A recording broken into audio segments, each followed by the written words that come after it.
JCB मागवण्यात आला आहे बघा, इथे दृश्य आपण या ठिकाणी पाहतोय। जेसीबी आलेला आहे आणि काही वेळातच या ठिकाणी तोडक कारवाई सुरू होईल असं बोललं जात आहे। पण याच दरम्यान कोर्टाकडून, सुप्रीम कोर्टाकडून जे स्टेटस को या संपूर्ण झोपडी धारकांबाबत आलेला आहे ते त्यांना एसआरएच्या अधिकाऱ्यांना, महानगरपालिकेच्या अधिकाऱ्यांना दाखवण्याचा प्रयत्न सध्या इथल्या स्थानिक नागरिकांकडून सुरू आहे, इथल्या वकिलांकडून सुरू आहे। पण कुठेही ऐकण्याच्या मनस्थितीमध्ये एसआरएचे अधिकारी आणि महानगरपालिकेचे नाही आहे, कारण या ठिकाणी सगळ्या अनधिकृत झोपड्या आहेत। ग्राउंड प्लस 5 अशा स्वरूपाच्या या सगळ्या झोपड्या बांधण्यात आलेल्या आहे। याला महानगरपालिकेची किंवा एसआरएची परवानगी नसते आणि हेच कारण आहे की या झोपड्या ज्या आहेत त्या आता या ठिकाणी जमीनदोस्त केल्या जाणार आहेत। पण त्यापूर्वीची जी शहानिशा असते की वर माळ्यावरती, तळमजल्यावरती कुणी एखादी व्यक्ती आहे का, झोपलेली आहे का किंवा थांबलेली आहे का, याची शहानिशा केली जाते आणि यानंतर ही तोडक कारवाई जी आहे ती आरंभ केली जाईल। ही सगळी दृश्य पाहतोय बघा, एसआरएचे अधिकारी या ठिकाणी पोहोचलेत, पोलिसांचा मोठा फौजफाटा आहे, नागरिकांची गर्दी आपल्याला स्पष्टपणे पाहायला मिळते। पोलिसांचे 3 ते 4 डबे या ठिकाणी मागवण्यात आलेले आहे। कुठलाही न्यूसन्स झाल्यास ताबडतोब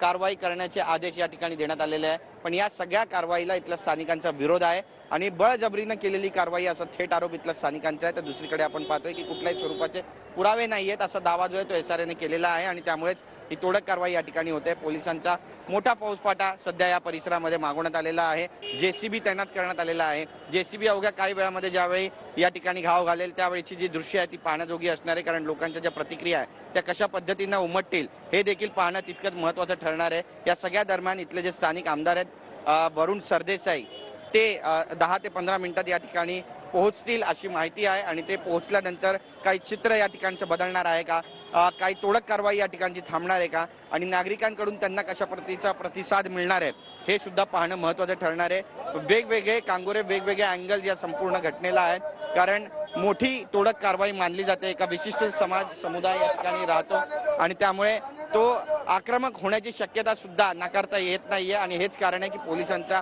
मोठा जो बंदोबस्त आहे तो या संपूर्ण परिसरामध्ये तैनात करण्यात आलेला आहे। महिला पोलीस असू द्या किंवा विशेष पोलिसांची नियुक्ती असू द्या, महाराष्ट्र सुरक्षा बलाचे जवान असू द्या, मोठ्या प्रमाणामध्ये तैनात आहेत। बऱ्याच तुकड्या या ठिकाणी मागवण्यात आलेल्या आहेत।